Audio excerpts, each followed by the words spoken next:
Where we at, son? We are in Canberra at local BMX track. It's like a cross between a BMX track, a snake run, and a landscape garden. You rad.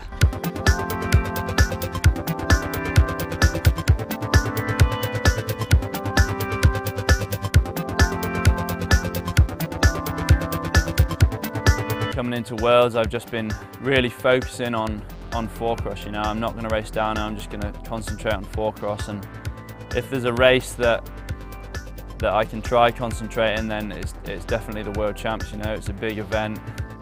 There's no place like it to put all your eggs in one basket and just really go 100% at one discipline. It's definitely going to be a tough race. The course is pretty flat. I don't think there's going to be many big jumps. It's not going to be a course that suits me, but that doesn't mean to say that it's not impossible, you know.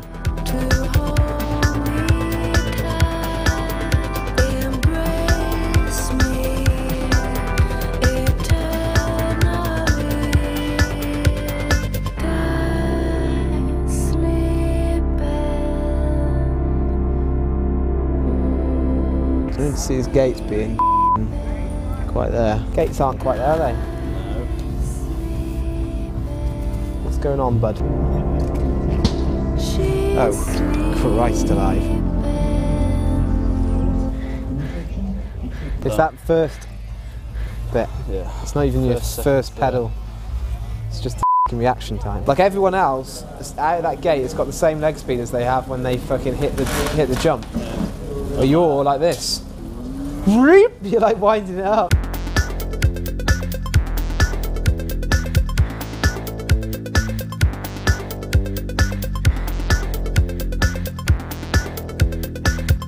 Me and G have never been taught how to gate, you know, we've always just taught ourselves, and I do like hours and hours and hours of gates at home, you know, and like probably do more gates than most of the riders there except Graves, and like it's obviously not working. I'm obviously teaching myself bad habits, you know. I just need to kind of go back to the drawing board and start again. I got a cold bath in the grubs room, hot bath in clay quarters room. I messed up qualifying. I changed my gearing and it was like a little bit too easy, but it all turned out good, you know. I got a good first round, I've got a good half of the moto, so you know, I've got Graves all the way through. He's going to be out in front and that's the end of it really, you know. But you know, I'm like, if I'm going to follow someone, I'd rather follow him, you know, whereas someone else I'd be kind of wanting to get past, because at any minute they could crash and the dude behind me would take me out as well, so it's all good. Jared's gone for gate 1 every time so far. Number 9's the dude that he's got in the first round.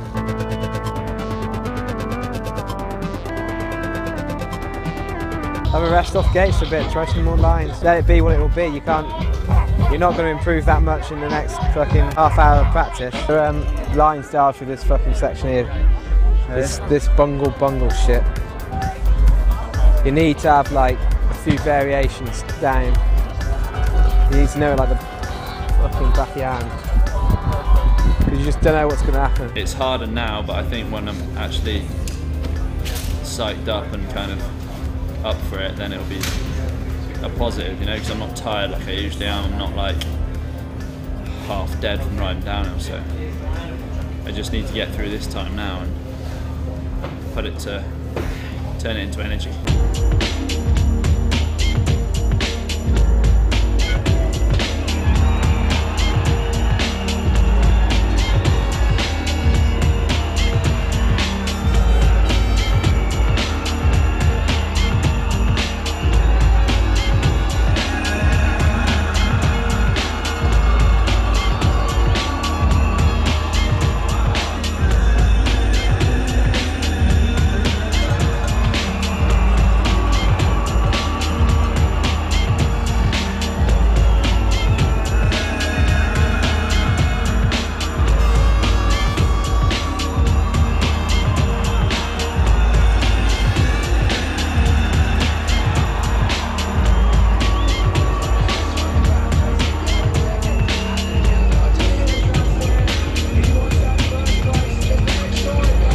even if I like managed to get through to the final, the fact still remains that all through practice I was concentrating on my gates. I was phoning Dale like earlier today trying to get, like, you know, he was giving me advice, and that's not the shit you should be doing at World Championships, you know. Like Clay said, this needs to be like the turning point, you know. This needs to be where the bullshit stops and you get your gate sorted, you know. Dan this year has been dealing with injuries. He's been, you know, some things going on in his own mind that he's had to make some decisions about, and those have had an impact on his performances as well as the injuries. But I think now what you're going to see from Dan Atherton is some clarity and some focus on where he is, and what the future's going to be like for Dan is he's now looking at it with a different set of eyes. It's on you, bruv.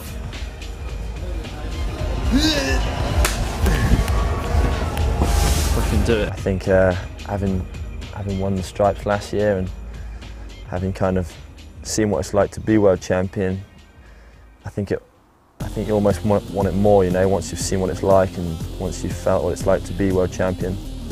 I definitely want it more now than I did last year.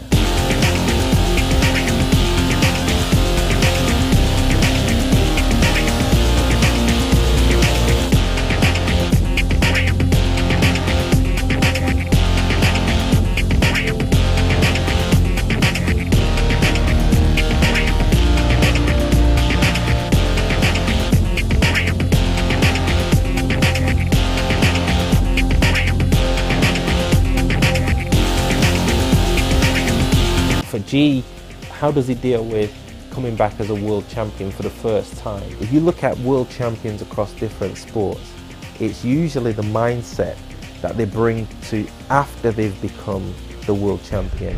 What's the mindset that they're going to have to continue that?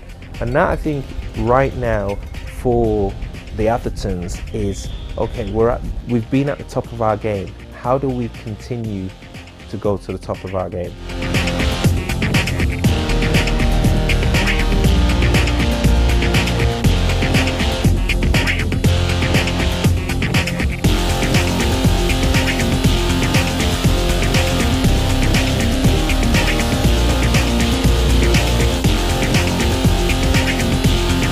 Pretty nervous, you know. He's got a lot hanging over him. Last year, world champion.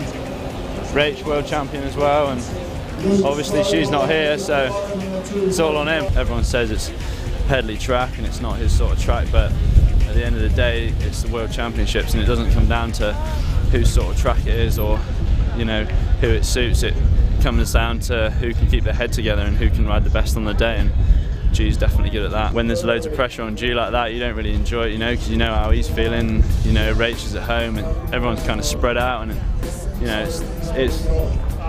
it's not a good feeling like it was last year. But I think that it's not game over for him. He can definitely pull through and do it. But I'm just saying it's not the same feeling as it was last year, you know. Fly, deal on a girl, straight kickin', dates on the weekends, had them string like a violin. I would bug off your beauty, but only deep as a skin. Thought about me, helping you to see the mountains. You still in the fly cars with dip plans, flirt with cats, blatant about intending to hit skins. But interesting, even though you flow with the crowd and you a popular gal, I still wild by possibilities of. Felt good all week, and then today, that run I was just empty, you know.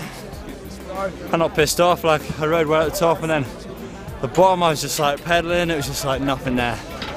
So, you know, it's one of those days. World Champs means a lot to everyone, and you know, people are trying harder than ever these days.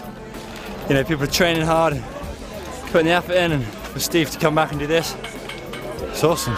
Stoked for him. Rach isn't here, and they're a family. We're not just like a usual team, and it's not like just missing a team member. It's they're missing Rach, the sister, and like we do kind of, we work a bit differently to other teams, you know. It's not quite the same, and when she's not here, it definitely affects everybody, and you know, mainly the boys. Looking forward to getting her back, really. But Rachel now is dealing with, you know, it's dealing with her recovery, her rehabilitation, dealing with the fact she keeps seeing her competitors, you know, really, who somebody else is going to be world champion this year. and that should drive an athlete to be even hungrier. So next year we should see a very, very hungry Rachel Atherton. Next year, in my mind, right now, there's no doubt that, you know, I'm gonna kill it. That's what you need. You know, you need to believe that, and I can't wait to get started. It's like I'm already, you know, in the zone for next year. I'm already there. Like I've started training. I'm ready to go, and everyone else is still messing about this year, and I'm one step ahead.